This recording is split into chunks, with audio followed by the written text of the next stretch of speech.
प्रदेश में आयुष्मान योजना को लेकर अब सरकार और निजी अस्पतालों की बॉडी आईएमए में टकराव नजर आ रहा है। बड़े निजी अस्पतालों ने 7 अगस्त से आयुष्मान योजना में इलाज न करने का फैसला किया है, क्योंकि सरकार की ओर से उनके करोड़ों का भुगतान बकाया। निजी अस्पतालों की इस प्रतिक्रिया के खिलाफ अब सरकार, मंत्री और अफसर भी सख्त हो गए हैं और इन निजी अस्पतालों पर लूट खसोट और सरकारी योजना को पलीता लगाने जैसे आरोप भी लग रहे हैं।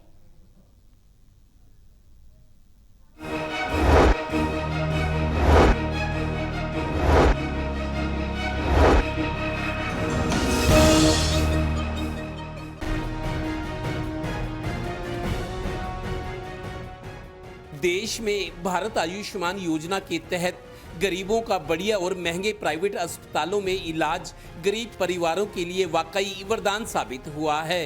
इसकी तारीफ भी सुनी गई, पर अब अचानक हरियाणा में तो हालात सरकार और प्राइवेट अस्पतालों में टकराव वाले बन गए हैं।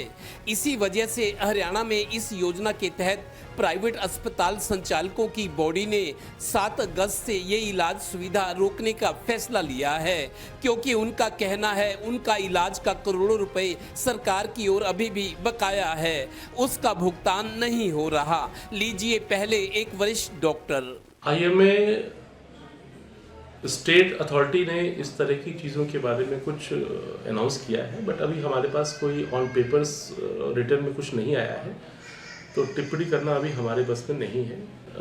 जो भी होगा आज शाम तक या कल तक इन्फॉर्मेशन आएगी, उसके बाद ही हमको बता पाएंगे। गौरतलब है कि आयुष्मान योजना को लेकर इलाज रोकने का ये 2 महीने में दूसरा फैसला है।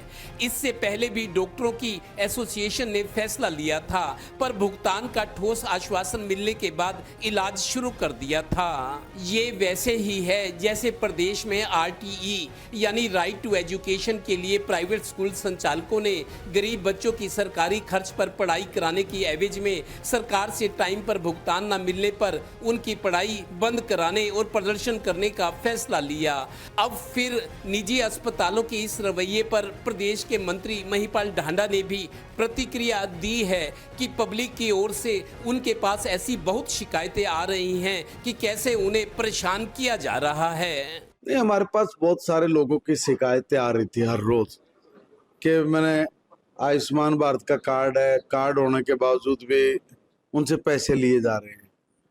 एक ये शिकायत थी। दूसरी शिकायत ये आती थी कि भाई हमें एडमिट करवा लेते हैं, पहले एडमिट कर लेते हैं और कह देते हैं कि भाई आपका पैसा नहीं लगेगा और हम आयुष्मान पे आपका इलाज कर देंगे, मगर 2 दिन एडमिट करने के बाद फिर कह देते हैं कि भाई तेरा तो आयुष्मान चालू नहीं है, हम इस पे नहीं कर सकते, तेरे को पैसे देने पड़ेंगे।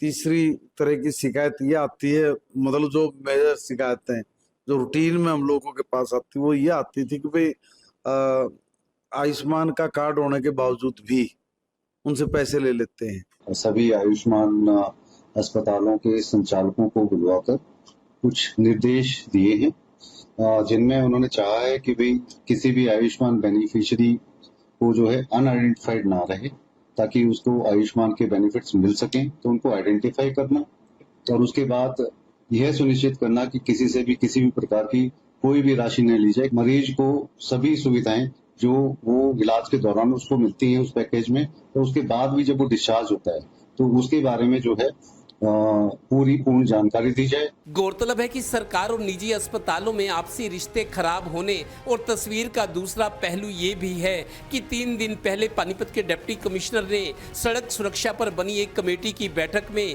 ये कह दिया कि आयुष्मान इलाज एक बड़ा धोखा है।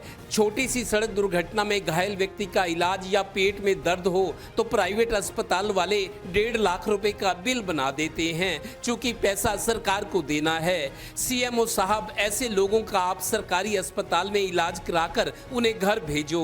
यानी भुगतान देर से मिलने की वजह से इलाज रोक देने वाले प्राइवेट अस्पतालों की जबरदस्ती और लूट भी आपके सामने है। ताली हमेशा दोनों हाथों से बजती है। Total news Panipat bureau.